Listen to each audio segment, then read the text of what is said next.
আসসালামু আলাইকুম। আজকে আমরা ম্যাথমেটিক্যাল কমেন্ট আর পার্সেন্টেজ চিহ্নটা সম্পর্কে জানবো। এই দুইটা কিন্তু খুবই ইম্পর্টেন্ট আমাদের ম্যাথমেটিক্যাল জন্য। তো আমি কথা না বাড়িয়ে ডিরেক্ট ম্যাথমেটিক্যালে চলে যাই। ওকে, তো আমি এখানে নতুন একটা ডকুমেন্ট নিয়ে নেব, ডকুমেন্টটা বড় করব। তো আমি কিন্তু আর কোনো ভিডিওতে এই ইন্টারফেস সম্পর্কে বা কীভাবে ম্যাথমেটিক্যাল কাজ করে সেটা বলবো না, বিকজ গত ভিডিওতেই আমি এটাকে সম্পূর্ণ ব্যাখ্যা করেছি। তো সবাই একটু কষ্ট করে ওটা দেখে নেবে যারা দেখেনি। তো আমি এখান থেকে একটা ইনপুট নিলাম। ওকে, ইনপুট নেওয়ার পর তো প্রথমেই একটা জিনিস কল্পনা করি, আমরা একটা অনেক বড় প্রবলেম সলভ করছি। তো এমন থাকে না যে একটা ম্যাথের অনেকগুলো পার্ট, যেহেতু প্রথমে একটা জিনিস বের করে, পরে ওই জিনিসটা দিয়ে আরেকটা জিনিস বের করে, দেন লাস্টে ফাইনাল আরেকটা রেজাল্ট বের করে। তো এই জিনিসগুলোকে অর্গানাইজভাবে কীভাবে করা যায়? তো আমরা যদি আমাদের কোডগুলো কাউকে দেখাইতে যাই, তো সে এই পার্টগুলোকে কিভাবে বুঝবে? তো এই পার্টগুলোর উপরে যদি আমরা এই পার্টগুলোর নাম বা এগুলোর কাজ বা কোনো কিছু কমেন্ট করে দিতে পারি, তাহলে কিন্তু খুবই ইজি তাদের জন্য বোঝা। তো জিনিসটাকে আমি একটু ভালোভাবে বুঝাই। তো আমি একটা কাজ করি, খুবই সিম্পল একটা কাজ করি, 2 + 2। ওকে, তো আমি জাস্ট এটার মান বের করব। ওকে, তো আমি শিফট এটা চাপ দিয়ে এটার মান বের করলাম, ঠিক আছে। বাট এই জিনিসটা 300 লাইনের মাঝে একটা জায়গায় লিখলাম আমি। তো যে পড়বে কোডটাকে, তো সে কিভাবে বুঝবে যে আমি এখানে কি করছি? সিম্পল, আমি এখানে একটা কমেন্ট লিখে দিলাম যে আমি এখানে অ্যাডিশন করছি। কি করছি? আমি অ্যাডিশন করছি। ওকে, অ্যাডিশন। তো এই কমেন্ট ব্যাপারটা কি, আমি যখন এই কোডটাকে আবার রান করব, শিফট দিয়ে আবার রান করলাম, দেখো আমার 2 + 2 কিন্তু রান হয়েছে। এই অ্যাডিশন যে লেখাটা লিখছি, এটা আমার কম্পিউটার রিকগনাইজ করে না, এটা কম্পিউটারে রান হয়নি। তো এইভাবে করে আমরা কমেন্ট করতে পারি। তো কমেন্টের সিনট্যাক্সটা খুবই ইজি। আমরা ফার্স্ট ব্র্যাকেট দিয়ে স্টার দেব, দেন আমাদের কমেন্টটা লিখবো আমরা যা লিখতে চাই, এরপর আমরা আবার স্টার দিয়ে ফার্স্ট ব্র্যাকেটটা শেষ করে দেব। ওকে, তাহলেই আমাদের কমেন্টটা হয়ে যাবে। তো এই কমেন্টের কিন্তু খুবই খুবই গুরুত্বপূর্ণ ব্যবহার আছে। আমরা অনেক বড় বড় কোডে আমরা কমেন্টের মাধ্যমে সেগুলোকে বলে দিতে পারি যে এখানে আমি এই কাজটা করছি বা এই কাজটা তুমি করো। ওকে, তো এইভাবে করে আমরা কমেন্টটা করতে পারি। তো এখন আমি চাচ্ছি একটা জিনিস, যে আমার গতবারে যে মানটা ছিল, তো ওই গত মানটাকে নিয়ে আমি আরেকটা কাজ করবো। মনে করো এইটুকু একটা পার্ট, এই সেলটা একটা পার্ট। তো আমি চাচ্ছি এই পার্টের যে মানটা পাইছি আমরা, আউটপুটটা, সেটা নিয়ে আমরা এখানে কাজ করবো।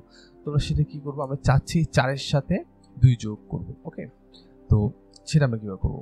এখানে খুবই ইজি লাগতেছে, আমি 4 + 2 লিখলে এটা করতে পারতেছি, বাট আসলে কিন্তু এই রিয়েল লাইফে এটা হয় না। আমরা অনেক বড় একটা কমপ্লেক্স ম্যাথ করে একটা মান পাই। তো ওই মানটাকে যদি আমরা এভাবে ইউজ করতে চাই, তো আমরা আবার ওই কমপ্লেক্স ম্যাথটা করে তো অবশ্যই সেটা করব না।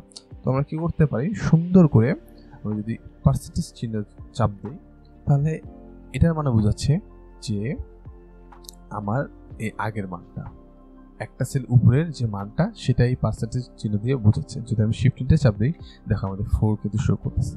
ওকে, তো আমি যদি একটা কাজ করি, এখন আমি 2 + 3, ওকে, এটা লিখলাম, দেন 9 - 2 এটা লিখলাম। তো আমি চাচ্ছি যে আমার এইখানে যে 5 মানটা আছে, আমি সেটা নিয়ে এরপরে কাজ করব। ওকে, এই সেলের ভিতরে। তো আমি যদি এই 5 মানটা নিয়ে কাজ করতে চাই, তো আমি কি করব, এইখানে আমি জাস্ট 2টা % দেবো। 2টা % দিলে কি আছে দেখি, শিফটটা চাপ দেই, দেখো 5 এসে গেছে। 2টা % মানে আমার এইখানে 5 মানটা আমার এই সেলের ভিতরে এসে গেছে। কারণ কি, আমি 2টা স্টেপ উপরে গেলাম। এই যে এটা একটা স্টেপ, দেন এটা একটা স্টেপ। তো আমি 2 স্টেপ উপরে গিয়ে ওই মানটাকে নিলাম। তো আমি যদি চাই আবার এই 4টাকে ক্যাচ করতে, এই 4টা নিয়ে কাজ করতে, তো আমি কয় স্টেপ যাব? অবশ্যই এখানে 1 স্টেপ, 2 স্টেপ, 3 স্টেপ, 4 স্টেপ, মানে 4টা আমি পার্সেন্টেজ চিহ্ন দেবো। তো আমি 4টা পার্সেন্টেজ চিহ্ন দিয়ে নেই, 4 দিলাম। তো তার সাথে আমি চাচ্ছি 2 যোগ।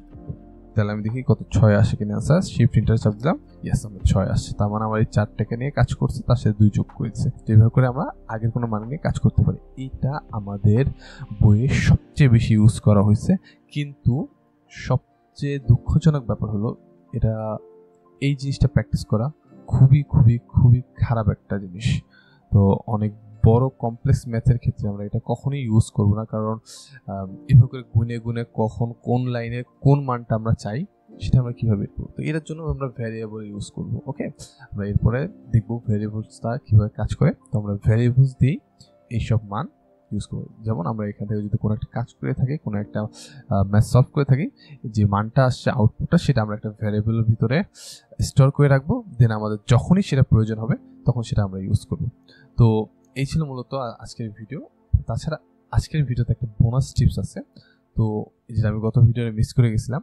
তো আমরা যদি চাই এখানে কিন্তু হেডিং দিতে পারি সুন্দর করে। যেমন আমরা এই ইনসার্ট বাটনটা যদি আমরা চাপ দিই, দেখো এখানে টাইটেল, সাবটাইটেল, চ্যাপ্টার এগুলো কিন্তু আমরা নোটবুকের মধ্যে অ্যাড করতে পারি। যেমন আমি টাইটেলটা যদি অ্যাড করি, তো আমি যদি লিখলাম Q1, মানে এখানে আমার কোশ্চেন 1। ওকে, তার মানে এটা কিন্তু আমার কোডে রান হবে, এটা কিন্তু স্ক্রিপ্টের সাবজেক্টে কিছু আসবে না। ওকে, এটা কিন্তু কোডে রান হবে। জাস্ট আমরা এই ডকুমেন্টটাকে সাজাইলাম। যেমন আমরা প্যারাগ্রাফ লেখার সময় উপরে হেডিং দিই না, গুরু রচনা, তো ব্যাপারটা এমনই। এরকম আমরা টাইটেল দিতে পারি, দেন সাবটাইটেল দিতে পারি।